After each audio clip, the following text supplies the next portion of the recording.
తీర్పు మనం ఒకసారి స్పష్టంగా అధ్యయనం చేసినప్పుడు మనకి సరే క్రిమిలేయర్ అనేది వాళ్ళ న్యాయమూర్తుల అభిప్రాయం మాత్రమే, అది చట్టం కాదు లేదా అది తీర్పు కాదని మనకి పార్లమెంట్లో చెప్పారు. అయితే ఇక్కడ ఈ తీర్పుని ఇంప్లిమెంట్ చేయడానికి ఖచ్చితంగా ఎంఫరికల్ డేటా అవసరమని వాళ్ళు చాలా స్పష్టంగా చెప్పారు న్యాయమూర్తులు.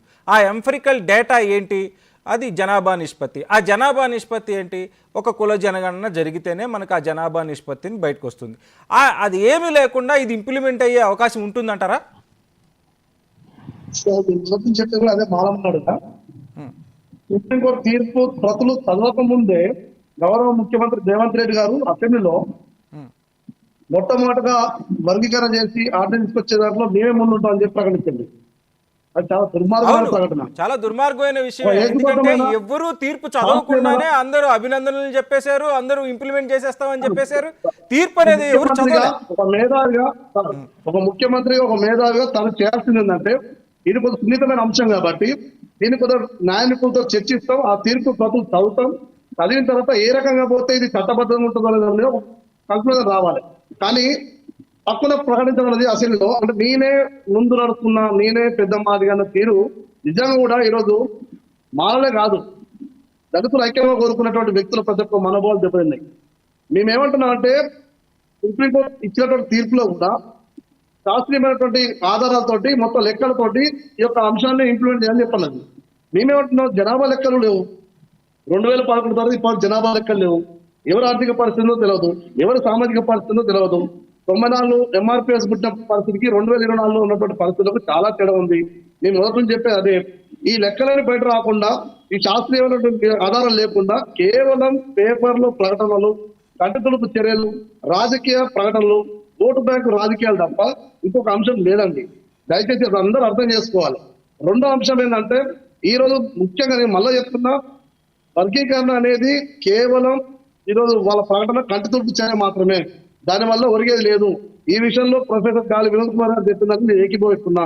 మేము ఈ సందర్భం కూడా ఒక విజ్ఞప్తి చేస్తున్నాం వినోద్ కుమార్ గారికి, మీరు ఈ రకంగా కాదు ఆర్టికల్ 370 ద్వారా నేను వర్గీకరణ 3 రోజులు చేస్తా అని చెప్పాను. దయచేసి సార్, మీరు పేదవాళ్ళు, గొప్పోళ్ళు, మీలాంటి వాళ్ళు, అంబేద్కర్ భావజాలకు ఉన్న వ్యక్తులు, దళితులు ఐక్యంగా ఉండాలి, ఎట్లా రాజ్యాధికారంగా ముందుకు పోవాలి. ఒకవేళ నిజంగా సామాజిక అంతరాలు, ఆర్థిక అంతరాలు ఉన్నట్లయితే వాటిని ఓవర్కమ్ చేయడానికి ప్రత్యామ్నాయ అంశాలను చూపించాలి తప్ప ఎట్లా దళితులు విడగొట్టాలనే ప్రయత్నం చేస్తారు. ఒకవేళ కనుక మీరు పెద్ద మనసుతోటి అంబేద్కర్ భావజాలతో మీరు ముందు వస్తే మీతో కలిసి పనిచేయడం మీకు సిద్ధంగా ఉన్నాం. దళితుల్ని రాజ్యాధికారంగా వైపు తీసుకుపోయేటువంటి ప్రయత్నం మీరు చేస్తారు. ఎట్టి పరిస్థితుల్లో దళితులను విడగొట్టేటువంటి ఎటువంటి ప్రయత్నం కూడా మీరు చేస్తారని చెప్పి మైక్ ద్వారా విజ్ఞప్తి చేస్తున్నా.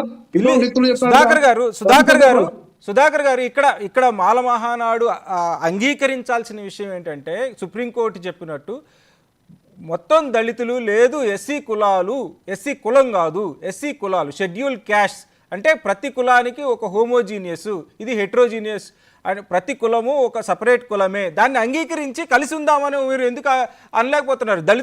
దళితులు మొత్తం ఒకటే కులం కాదు కదా, ఇది హోమోజీనియస్, ప్రతి కులానికి ఒక సంస్కృతి ఉంది, ప్రతి కులానికి ఒక వ్యవహారం ఉంది, ఆచార వ్యవహారాలు ఉన్నాయి కదా. దాన్ని అంగీకరిస్తే అప్పుడు మీరు మాదిగలతో కలిసి ముందుకెళ్లే అవకాశం ఉంటుంది కదా. సార్, మేము అదే చెప్తున్నాం సార్, 59 కులాలు ఎవరి అస్తిత్వం వాళ్ళకున్నా, ఎవరి కట్టుబాటు వాళ్ళకున్నా, ఎవరి సాంప్రదాయాలు వాళ్ళకున్నా, ఎవరి ఆర్థిక విధానాలు వాళ్ళ యొక్క స్థితిగతులు వాళ్ళకున్నా కూడా సందర్భం వచ్చి మేము కలిసి ఉన్నాం సార్. అందరికీ సందర్భము ఒకటే, వివక్ష అనేది అందరిని కలుపుతుంది, అది యునైట్ చేస్తుంది ఖచ్చితంగా. అన్టచబిలిటీ అనేది ఖచ్చితంగా అందరినీ యునైట్ చేసేది. కానీ మీరు అన్నదమ్ములు అని చెప్పుకొని వాళ్ళ మధ్య మా ఇద్దరి మధ్య ఎవరో తగాద పెడుతున్నారు అనడం కన్నా 2 కులాలుగా గుర్తించి కలిస్తే బెటర్ కదా అనేది వాళ్ళ ఒపీనియన్.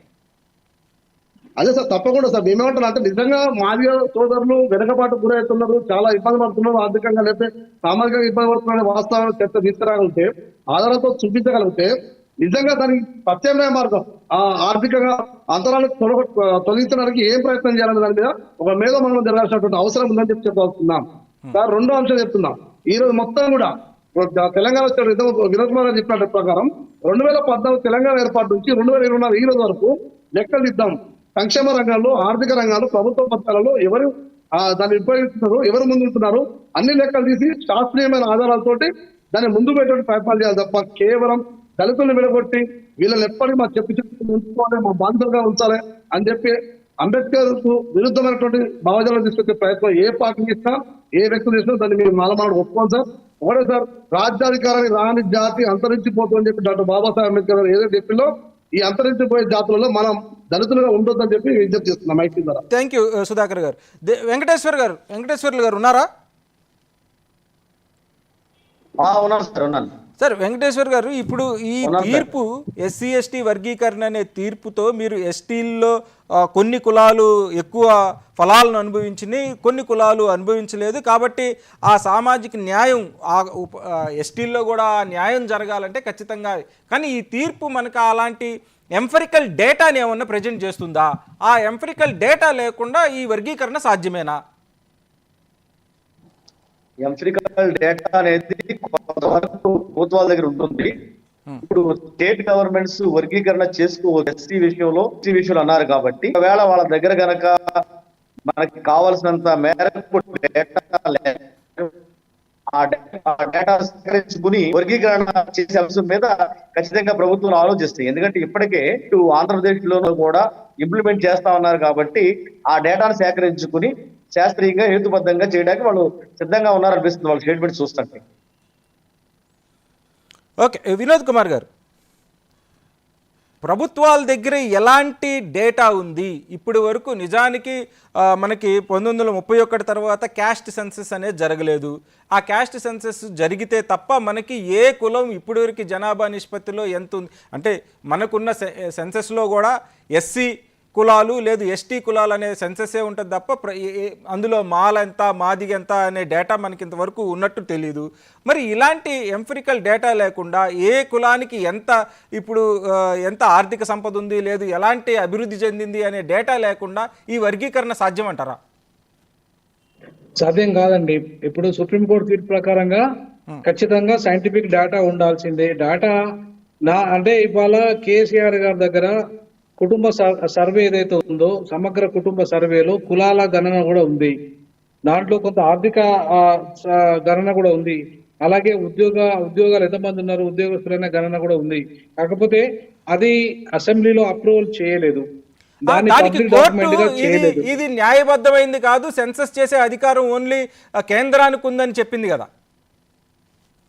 ఎస్, నేను అదే అంటున్నా, ఇప్పటికీ కేంద్రానికే ఉంది కాబట్టి క్యాస్ట్ సెన్సస్ చేసే అధికారం కూడా కేంద్రానికి ఉంది కాబట్టి బీహార్ కేసులో కూడా అదే స్టే ఇవ్వలేదు సుప్రీంకోర్టు. క్యాస్ట్ సెన్సస్ చేసే అధికారం మీకు లేదని చెప్పింది కాబట్టి సుప్రీంకోర్టు ఇవాళ రేపు వీళ్ళ వంశంలో కూడా అదే జరిగే అవకాశం ఉంది. కాబట్టి ఇవాళ క్యాస్ట్ సెన్సస్ లేకుండా డేటా లేకుండా ఇది అమలయ్యే అవకాశం లేదు. రెండవది, క్యాస్ట్ సెన్సస్ చేయాలంటే మళ్ళీ పార్లమెంటే చట్టం చేయాలి. మేము కులగణన చేయమని చెప్పేసి ఇవాళ బీజేపీ ఒక వైపు అంటున్నది. సో కులగణన చేయము అని చెప్తున్న బీజేపీ ఈ వర్గీకరణ ఎట్లా చేస్తుంది?